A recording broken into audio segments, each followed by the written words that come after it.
اعوذ باللہ من الشیطان الرجیم بسم اللہ الرحمن الرحیم۔ اب اس کے بعد وہ دوسری کڑی آ گئی کہ جس میں پھر اب وہ مشرکین مکہ سے وَلَئِن سَأَلْتَهُم مَّن خَلَقَ السَّمَاوَاتِ وَالْأَرْضَ وَسَخَّرَ الشَّمْسَ وَالْقَمَرَ، اگر ان سے آپ پوچھیں گے کس نے پیدا کیا آسمان اور زمین اور کس نے مسخر کیا سورج اور چاند کو، لَيَقُولُنَّ اللَّهُ، وہ کہیں گے اللہ نے، فَأَنَّىٰ يُؤْفَكُونَ، پھر کہاں سے یہ لوٹا دیے جاتے ہیں۔ اللہ یبسط الرزق لمن یشاء من عبادہ ویقدر لہ، یہ اللہ ہی ہے کہ جو اپنے بندوں میں سے جس کے لیے چاہتا ہے رزق کو کشادہ کر دیتا ہے اور جس کے لیے چاہتا ہے ماپ تول کر دیتا ہے، کم کر دیتا ہے۔ ان اللہ بکل شیء علیم، یقیناً اللہ تعالیٰ ہر چیز کا علم رکھتا ہے۔ وَلَئِن سَأَلْتَهُم مَّن نَّزَّلَ مِنَ السَّمَاءِ مَاءً فَأَحْيَا بِهِ الْأَرْضَ مِن بَعْدِ مَوْتِهَا، اور اگر آپ ان سے پوچھیں گے کس نے برسایا آسمان سے پانی اور زندہ کیا زمین کو اس کے مردہ ہو جانے کے بعد، لَيَقُولُنَّ اللَّهُ، وہ کہیں گے فوراً اللہ نے کیا۔ قُلِ الْحَمْدُ لِلَّهِ، کہو پھر کل حمد کل شکر بھی اللہ ہی کے لیے ہے، بل اکثرہم لا یعقلون، لیکن یہ لوگ ان کی اکثریت عقل سے کام نہیں لیتی۔ اب اگلی اور ہدایت آ رہی اہل ایمان کے لیے، وما هذه الحیاۃ الدنیا الا لہو ولعب وان الدار الآخرۃ لہی الحیوان لو کانوا یعلمون۔ دیکھو مسلمانوں، یہ دنیا کی زندگی تو کھیل کود کے سوا کچھ نہیں، کھیل ہے، کچھ جی کا بہلا لینا ہے، یہ ڈرامہ ہے جو ہو رہا ہے۔ یہاں بادشاہ ہوتا ہے کچھ عرصے کے لیے، بادشاہ جیسے ڈرامے میں بادشاہ ہوتا ہے، لیکن جب مرے گا تو کیا وہ بادشاہت کہاں رہ جائے گی؟ ایسے ہی ڈرامے سے نکل آئے گا، لباس اتار دے گا تو ایک ایکٹر کا ایکٹر ہے، چاہے وہ فقیر تھا پہلے اس ڈرامے کے اندر اور دوسرا ایکٹر جو ہے بادشاہ تھا، باہر نکل کر 3 گھنٹے کے بعد دونوں کے دونوں ایک جیسے ہیں، اور وہ نہ وہ بادشاہ ہے نہ وہ فقیر ہے۔ یہ ہے عارضی سا ہے، لیکن یہ کہ ان الدار الآخرۃ لہی الحیوان، یقیناً آخرت کا گھر وہ ہے اصل زندگی وہ ہے۔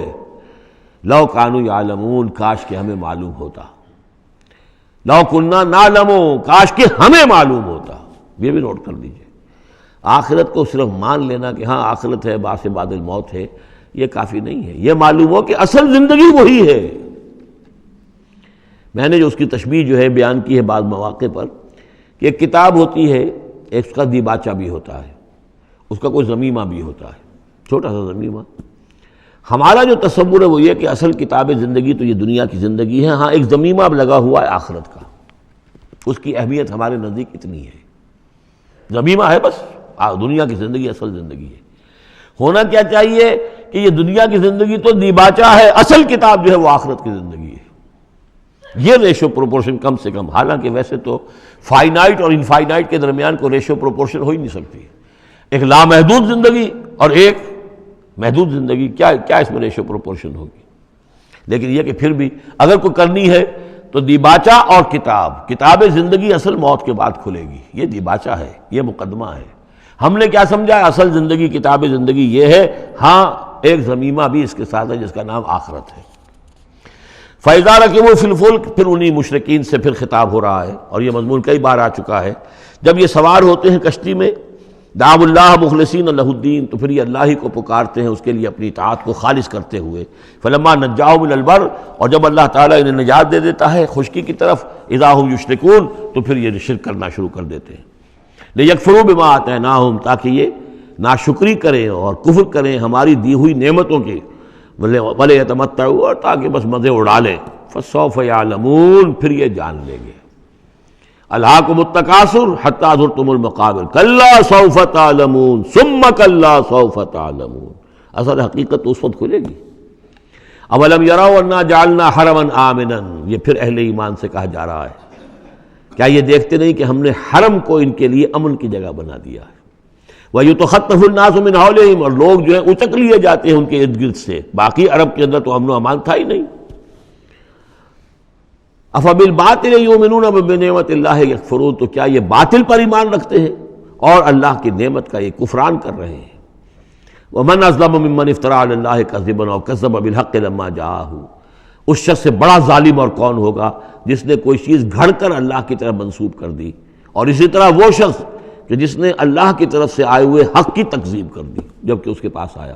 یہ دونوں ہم بدن جرم ہیں، یعنی اگر میں جھوٹ موٹ قرآن جو ہے خود تصنیف کر کے اللہ کی طرف منسوب کر رہا ہوں تو مجھ سے بڑا ظالم اور گناہ گار کوئی نہیں۔ لیکن یہ بھی سوچ لو، اگر واقعتاً یہ اللہ کا کلام ہے جو میں تمہارے سامنے پیش کر رہا ہوں اور تم اس کی تکذیب کر رہے ہو تو تم سے بڑا ظالم کوئی نہیں۔ الیس فی جہنم مثوی للکافرین، تو کیا جہنم ہی میں ٹھکانہ نہیں ہے ان کافروں کا؟ اور آخری آیت جو ہے پھر اسی سیغے میں لنہدین والذین جاہدوا فینا، اہل ایمان کے دلجوئی کے لیے گھبراؤ نہیں، پریشان نہ ہو، والذین جاہدوا فینا لنہدینہم سبلنا، وہ لوگ کہ جو ہماری راہ میں جہاد کریں، محنت کریں، کوشش کریں، جد و جہد کریں، قربانیاں دیں، اظہار کریں، انہیں مطمئن رہنا چاہیے ہمارا پختہ وعدہ ہے، مؤکد وعدہ ہے، ہم لازماً ان کی رہنمائی کریں گے اپنے راستوں کی طرف۔ لَنَهْدِيَنَّهُمْ سُبُلَنَا وَإِنَّ اللَّهَ لَمَعَ الْمُحْسِنِينَ، اور یقیناً اللہ تعالیٰ ساتھ ہے اہل احسان کے، جو اللہ تعالیٰ کے پر ایمان اور یقین اس درجے کا رکھتے ہوں اور اس کے لیے تن من دھن لگانے کے لیے تیار ہوں، تو اللہ ان کے ساتھ ہے، یعنی اللہ کی نصرت ساتھ ہے، اللہ کی مدد ساتھ ہے، اللہ کی تائید ساتھ ہے۔ صدق اللہ العظیم۔